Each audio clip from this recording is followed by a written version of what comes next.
நீடோடி வாழ்க. இது கை நீட்டுக்கு வந்துடுச்சு. அதனால இதையும் நீட்டாக இருக்க ஒரு கத்திரிக்காய் அதிகமாகவும் இருக்கக்கூடாதுங்க. இந்த ராமர் பான மல்லி வந்து இப்படி தான் பூக்கும். இதுக்கெல்லாம் பழைய செடிங்க, ஒரு 4-5 மாதம் பழைய செடின்னு நினைக்கிறேன். அவரைக்காலாம் எனக்கு வர தொடங்கிடுச்சுங்க. Hi friends, welcome back to my channel Raji Gauthaman. எல்லாரும் தீபாவளியை சிறப்பாக கொண்டாடிட்டு ஜாலியாக வீட்டில் ரிலாக்ஸாக இருப்பீங்கன்னு நான் நம்புகிறேன். அதே மாதிரி நிறைய பேர் ஊருக்கு போய் தீபாவளி செலிப்ரேட் பண்ணிவிட்டு திரும்பியும் வந்துட்டுருக்காங்க. ஸோ இன்றைக்கி வந்து நாம் மாடித்தோட்ட வேலைகளை தீபாவளிலாம் நல்லா கொண்டாடி முடிச்சிட்டோம். அதனால ஒன்று வந்து ஆரம்பிக்க போகிறோங்க. இது ஒரு மருதாணி செடி. இது வந்து சின்னதாக ஒருத்தர் கல்யாணத்துக்கு போயிட்டு வந்து எனக்கு நீங்கள் வளர்த்துருங்க, மாடி தோட்டம் வச்சுருக்கீங்களே அப்படின்னு சொல்லி கொடுத்தாருங்க. நான் அவசரத்துக்கு ஒரு குட்டி தொட்டியில் வச்சுட்டேன். இது ஒரு 9x9 இன்ச் தொட்டின்னு கூட சொல்ல முடியாதுங்க. அதை வேற ஒரு குட்டி தொட்டியில் வச்சுட்டேன். இது நல்லா உயரமாக வளர்ந்து கிட்டத்தட்ட ஒரு 3 அடிக்கு மேலே போயிடுச்சுங்க. நல்லா வேர் விட்டுருச்சு. இதை வந்து நான் மாற்றி வைக்கலான்னு நினைக்கிறேன். இந்த மருதாணி செடி பொறுத்த வரைக்கும் இளநரைன்னு சொல்லுவோம் பார்த்தீங்களா. நிறைய பேருக்கு வந்து சின்ன வயசுலேயே குழந்தைங்களாம் இருப்பாங்க, 10-12 வயசுலேயே முடி நரைச்சிரும். அப்புறமா அந்த காலேஜ் கோயர்ஸ் இருப்பாங்க, அவங்களுக்கும் வந்து முடி வந்து சின்ன வயசுலேயே நரைச்சிரும். ஸோ ஆர்டிஃபிஷியலாக நம்ம வந்து கெமிக்கலாக போயிட்டு இந்த இதெல்லாம் போடுவோம் பார்த்தீங்களா, டை அடிப்போம். அந்த மாதிரி பண்ணுறதுனால காலப்போக்கில் ஒரு 35 வயசு 40 வயசு ஆகும்போது ஆட்டோமேட்டிக்காக வந்து முடியெல்லாம் வந்து சீக்கிரமே நரைச்சிடுங்க. ஸோ இந்த இளநரைக்கு வந்து நாம் இந்த மருதாணியை வந்து அரைச்சி அப்பப்போ பூசிக்கிட்டே வந்தால் அந்த மருதாணியோட கலரும் வந்து நல்லா இருக்குங்க. மாடித்தோட்டம் அப்படின்னு இருந்தாலே அவசியம் வந்து மருதாணி செடி இருக்கணுங்க. 5 இலை கரைசல் ரெடி பண்ணுறோம் பார்த்தீங்களா, பூச்சி விரட்டி. அந்த பூச்சி விரட்டியில் இந்த மருதாணி வந்து ஒரு முக்கிய பங்கு வகிக்குது. அது பூச்சி விரட்டியாக மட்டும் இல்லாமல் அது வந்து நல்ல ஒரு லிக்விட் ஃபெர்டிலைசராகவும் இருக்கும். இப்போ நான் இதை மாற்றி வச்சுட்டு லைட்டாக இப்படி ப்ரூன் பண்ண போகிறேன். ப்ரூன் பண்ணிவிட்டு இந்த வர இலைகளை, எனக்கு இப்போதைக்கு இளநரை இல்லைங்க, இளநரைன்னு சொல்ல முடியாது, நரைச்ச முடியல. அதனால என்னால் அந்த இலைகளை வந்து தலையில் நான் பூச போகிறதில்ல. லிக்விட் ஃபெர்டிலைசர் ரெடி பண்ண போகிறேன். ஒரு பக்கெட்டில் 10 லிட்டர் பக்கெட்டில் தண்ணி போட்டுட்டு இந்த இலைகளெல்லாம் அதில் ஒரு 3 நாள் ஊற வச்சோம் அப்படின்னா நல்ல ஒரு செமையான நைட்ரஜன் ரிச் ஃபெர்டிலைசர், அப்புறம் பொட்டாசியம், ஃபாஸ்பரஸ், இந்த மாதிரி நிறைய சத்துக்கள் இதில் இருக்குங்க. ஸோ இந்த செடி இல்லாமல் இன்னொன்று வந்து நான் வச்சுருக்கேன். அது வந்து ரொம்ப நாளாக ஒரு பக்கெட்டில் இருக்குது. அது இன்னும் கொஞ்சம் நல்லாவே வளருதுங்க. வேர்லாம் வந்து அதிகமாக விடலை. ஒரு 4 வருஷமாக இருக்குது ஒரே பக்கெட்டில். இதை தான் குட்டியாக வச்சிட்டதுனால மாற்றி வைக்கணும்னு நான் நினைக்கிறேன்.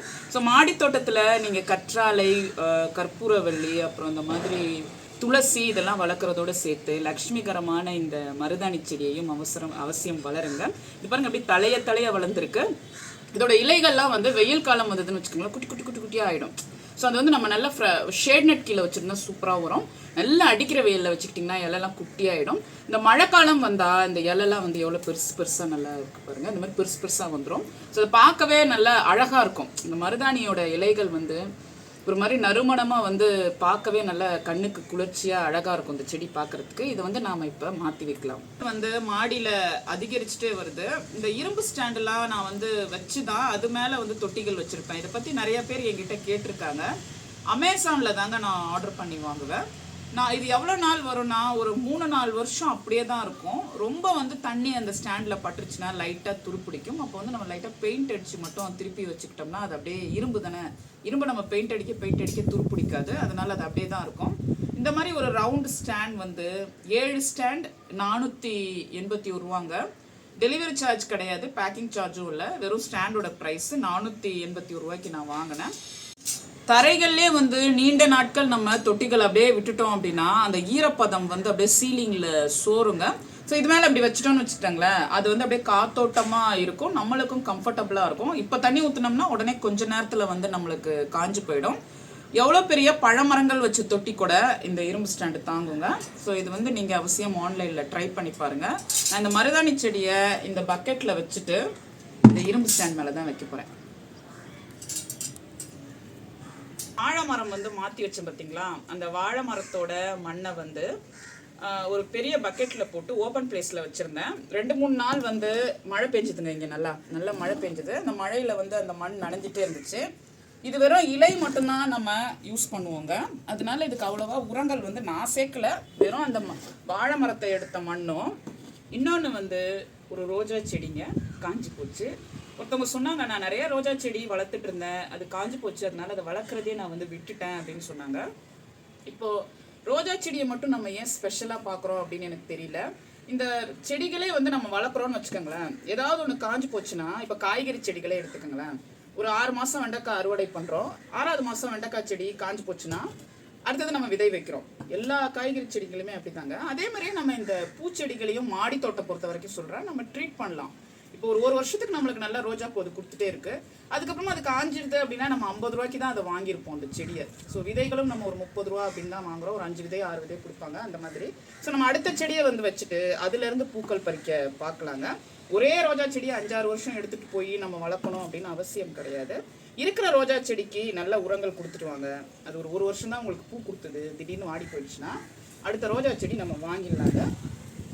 அது நம்மளுக்கு பூக்கள் கொடுக்கும். இப்போ இந்த மண்ணை வந்து நான் கிளறிட்டேன். ஸோ அந்த மாதிரி அந்த ரோஜா செடி வாடி போன செம்மண் அதை வந்து நான் இதில் இப்போ கலந்துக்கிறேன். கலந்துக்கிட்டு அந்த மருதாணி செடியை நம்ம நல்லா சூப்பராக வச்சு ஓப்பன் பிளேஸில் கொண்டு போய் வச்சிடலாங்க. அங்கே வந்து நல்லா மழை பெய்யும், ஒரு சமயம் வருங்க.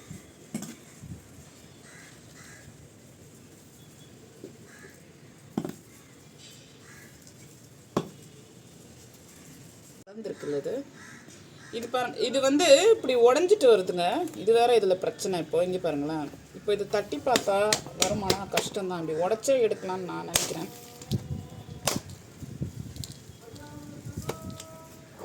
நல்லா வேர் விட்டதுனால இப்படி நடக்குதான் தெரியல.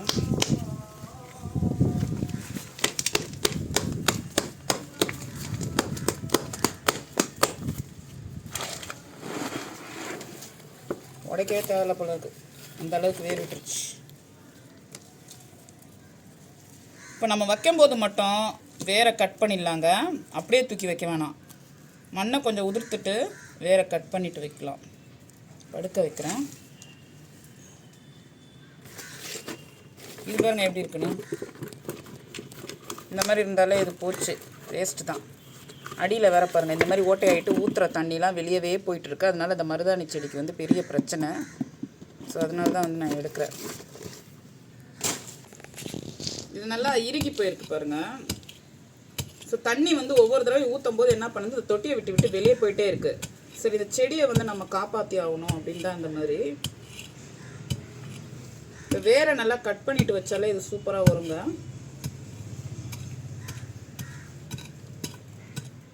லைட்டாக குத்திக்க வேண்டியதான்.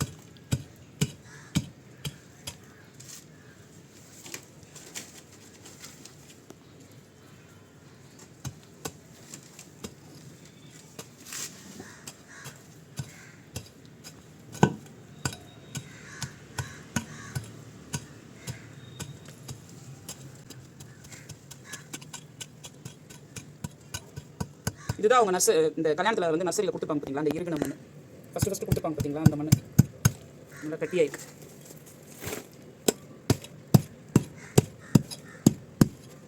தண்ணியே போகாதே வளர்க்க முடியாது, இவ்வளோ கட்டியாக இருக்குது. எப்போ இந்த மாதிரி கட்டியாக வேர் கடியில் இருந்ததுன்னா அதை உதுத்து விட்டுருங்க, வேர் போக கஷ்டமாக இருக்கும்.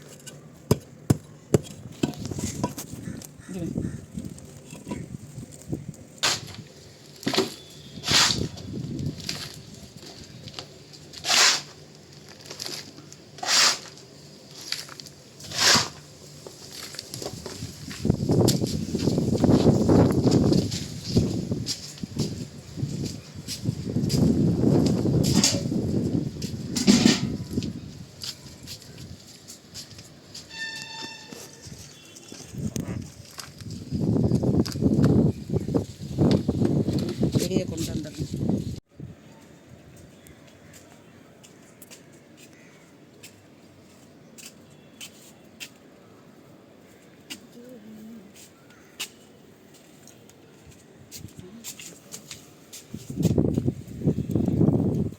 மேலே இருக்கா, இன்னும் மண் எடுக்கணுமா? கரெக்டாக இருக்குல்ல.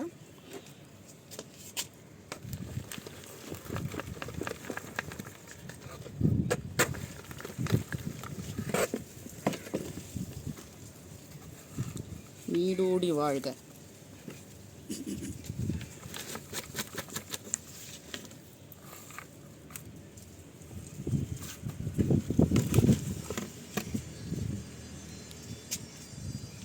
போதும்ல, மண்ணா இருக்கு.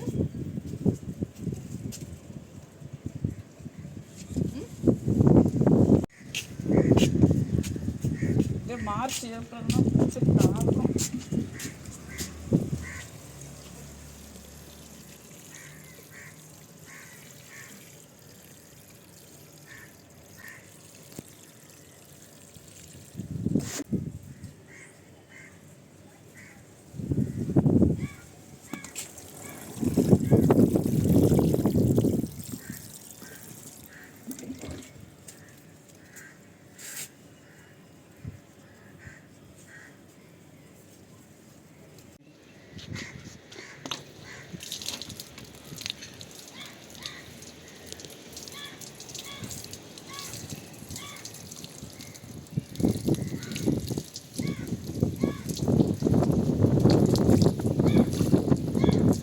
இது நம்ம மாற்றி வச்ச வாழை மரங்க, ஒரு வாரம் இருக்குமா.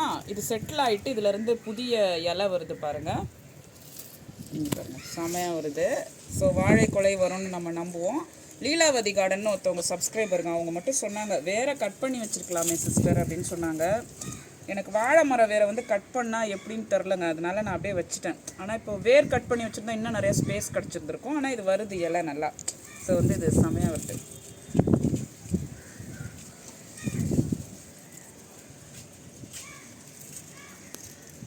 இந்த கத்திரிக்காயெலாம் சென்னையில் செமையாக வெயில் அடிக்குதுங்க. இது பாருங்க, இலையை கட் பண்ணிவிடுவோம் நம்ம. இது பாருங்கள், நீட்டாக இருக்க ஒரு கத்திரிக்காய், நீட்டு கத்திரிக்காய். இதை அறுவடை பண்ணுவோம். இது என்ன கலர்? இது கத்திரிக்காய் கலர். இங்கே பாருங்கள், அதே மாதிரி இது இதுக்கு மேலே வராது, ஏன்னா இதில் ஒரு மாதிரி வந்துருச்சு பார்த்தீங்களா, அதனால் இதையும் நம்ம கட் பண்ணுவோம். இதில் நிறையா வருது பாருங்கள். இங்கே இந்த செடியெல்லாம் பாருங்களேன், இந்த ராமர் பானம் மல்லி, இதெல்லாம் நல்லா சூப்பராக வருதுங்க. இதோட இலையெல்லாம் ஏன் இப்படி ஆச்சுன்னா, நல்ல வெயிலில் வச்சதுனால. அதனால் நான் இப்போ நிழலில் வச்சேன், ஓரளவுக்கு சுமாராக வந்து நிழல் இருக்க இடத்துலையும் இந்த ராமர் பான மல்லியை வச்சேங்க. இப்போ பாருங்களேன், இதில் ஏகப்பட்ட புதிய புதிய கிளை வருது. ஸோ வெயில் வந்து கார்டனிங்கில் ரொம்ப அதிகமாகவும் இருக்கக்கூடாதுங்க. இந்த ராமர் பான மல்லி வந்து இப்படி தான் பூக்கும். ராமர் பான மல்லி எப்படி பூத்துருக்கு பாருங்கள்.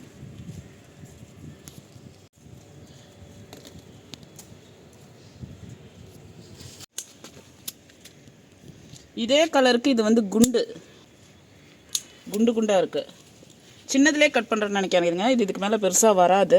3 நாளாக இதே சைஸ்க்கு தான் நிற்கிது. ஆக்சுவலி இந்த சைஸ் வந்தால் ஒரு டீசென்ட் சைஸ்ன்னு சொல்லலாம். ஒரே கலருக்கு பாருங்களா, நீட்டு கத்திரிக்காய், குண்டு கத்திரிக்காய், அழகாக இருக்குது பார்க்க.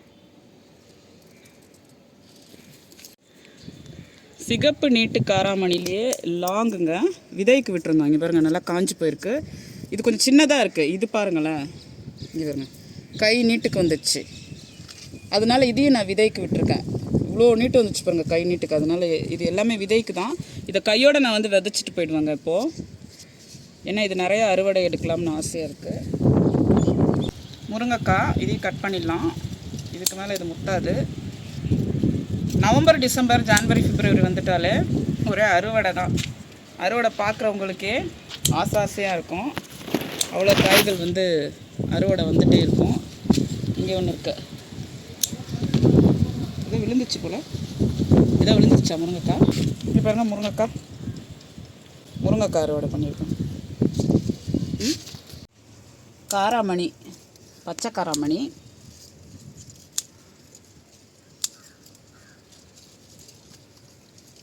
இங்கே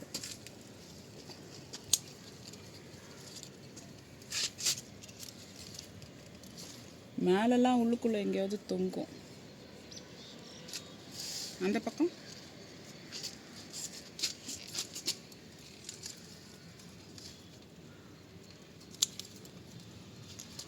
இது விதையாக மாறுது, இதை எடுக்க முடியாது. அவ்வளோதான் காராமணி. முருங்கைக்காய், கத்திரிக்காய், காராமணி. இது பாரு, வெள்ளையா நீட்டு கத்திரிக்காய். இது வெள்ளையிலேயே நீட்டு கத்திரிக்காங்க. நல்லா ஒரு பெரிய தொட்டியில் வச்சா நிறையா வரும் போல இருக்குது. ஒரு கவரில் போய் நான் வச்சுட்டேன், சரியா தண்ணி. இவ்வளோதான் சைஸ் இது. இது பாருங்கள், அந்த வரி கத்திரிக்காய்லாம் பழைய செடிங்க, ஒரு 4-5 மாதம் பழைய செடின்னு நினைக்கிறேன். மாட்டுச்சாணம், மண் கலவெல்லாம் போட்டு மாற்றி வச்சேங்க. ஆனாலும் இந்த சைஸ் தான், ஒரு டீசென்ட் சைஸ் தான் இருக்குது இந்த கத்திரிக்காய். இது பாருங்கள், இந்த சைஸ் தான் இருக்குது. அந்த கண்ணாடி கத்திரிக்காய் வந்து பார்த்திங்களா, அந்த மாதிரி தான் இந்த வரி கத்திரிக்காயும் இருக்குது. ஒரு பரவாயில்ல. இதையும் முருங்கைக்காய் வந்து மறைக்கிது கத்திரிக்காவெல்லாம். ஏற்கனவே வெள்ளை கத்திரிக்காய் அறுவடை பண்ணோம். இது மட்டும் பாருங்களேன், முட்டை மாதிரியே இருக்குது. இதை பார்த்தா முட்டைன்னு தோணுது. இன்னொன்று இருக்குது, இப்போ பாருங்கள், மஞ்சள் கலரில் இருக்குது. இது வந்து விதைக்கு விட்டுருக்கேன். இது நல்லா பெருசாக இருக்குது பாருங்கள். இந்த தொட்டி மண் நல்ல மண்ணாக இருக்கும். இவ்வளோ பெருசாக இருக்குது கத்திரிக்காய். இதே கூடையில் போட்டு இவ்வளோ கத்திரிக்காவே என்ன பண்ணுறது. அவரைக்காலாம் எனக்கு வர தொடங்கிடுச்சுங்க. ஆரம்ப காலகட்டத்தில் ஏகப்பட்ட பேருக்கு ஃப்ரீயாகவே சீட்ஸ் அனுப்பிட்டேன். அப்படி அனுப்பும்போது இந்த விதை அவரைக்காவும் செடி அவரைக்காவையும் நான் அனுப்பிச்சேன். ஸோ இப்போ எனக்கு வந்து விதை இல்லாததுனால இது மாதிரி ஒரு 4-5-6 காய் வந்து நான் விதைக்கு விட்டுருக்கேன். இது பூவெலாம் நல்லா வருது பாருங்கள். இதிலெல்லாம் நிறையா வந்ததும் எப்படியும் இது ஒரு வாரத்தில் தயாராகிடுங்க. இங்கே பாருங்கள், அறுவடையை ஷேர் பண்ணுறேன். இதுலேயே பாகக்காய் கொடி வந்து ஏறுது. பூச்சிகளே இல்லை இந்த அவரைக்காயிலலாம் இந்த தடவை. இன்றைக்கி நைட்டு சிக்கன் பாஸ்தா செய்ய போகிறேங்க. அதுக்கு வந்து ஸ்ப்ரிங் ஆனியன் கட் பண்ணிக்கலாம். இங்கே ஒன்று சின்னதாக வருது பார்த்தீங்களா, இதை விட்டுடலாம். அதை போய் டப்புன்னு கட் பண்ணிட்டா அப்புறம் அடுத்தது வர்றது வந்து கஷ்டமாயிடும். தடவை போதே இதிலேருந்து அப்படியே தண்ணிலாம் எப்படி வருது பாருங்களேன், செமையாக இருக்கும். இதோட வாசனையே சூப்பராக இருக்கும். கொஞ்சமே போதுமானது. இது இன்னும் கொஞ்சம் எடுத்துக்கலாம்னு நினைக்கிறேன். இங்கேருந்து கொஞ்சம் எடுக்கலாம். இங்கே பாருங்கள், இது எப்படி இருக்குது பாருங்களேன், ஈரமாக.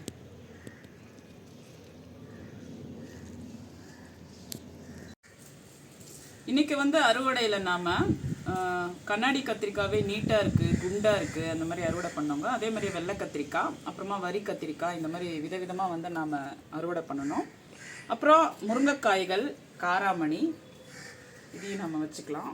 இந்த சிகப்பு காராமணியை வந்து நான் விதை எப்படி இருக்குன்னு பார்க்க போகிறேங்க. இது நீட்டாக வந்திருக்க வேண்டியது, குட்டையாக இருக்குது, இருந்தாலும் பரவாயில்ல. இப்போது 7 விதைகள் இருக்குங்க. இந்த சிகப்பு காராமணியை வந்து திறந்ததில் 7 விதைகள் இருக்குது. இது 7த்தையும் நாம் ஒரு சின்ன பாட்டில் வந்து வச்சுட்டு போயிடலாம். 2-3 நாளில் முளைக்கும். ஸோ இப்போ நம்ம வந்து திரும்பி காராமணி அறுவடை கிடைக்கும். அதனால் இதில் வந்து வச்சுட்டு போயிடலாம். மாடித்தோட்டம் வச்சுருந்தாலே தினம் தினம் நம்மளுக்கு குழம்பு செய்கிறதுக்கு ஏதோ ஒரு காய்கறிகள் வந்து கிடச்சிட்டே இருக்குங்க. மினிமம் ஒரு 10 தொட்டியிலேருந்து 30 தொட்டி வரைக்கும் முதல்ல நம்ம ஆரம்பிக்கலாம். ஸோ இப்போ பாருங்கள், எனக்கு திருப்பவும் முருங்கைக்காய், கத்திரிக்காய் இதெல்லாம் வந்து கிடச்சிட்டே இருக்குது. யாருக்காவது பகிர்ந்து கொடுத்துடலாங்க. சாப்பிட்டதே சாப்பிடவும் போர் அடிக்கும். ஸோ இன்றைக்கான பதிவு உங்களுக்கு பிடிச்சிருந்ததுன்னா இதுக்கு ஒரு லைக் அண்ட் ஷேரும் கொடுங்க.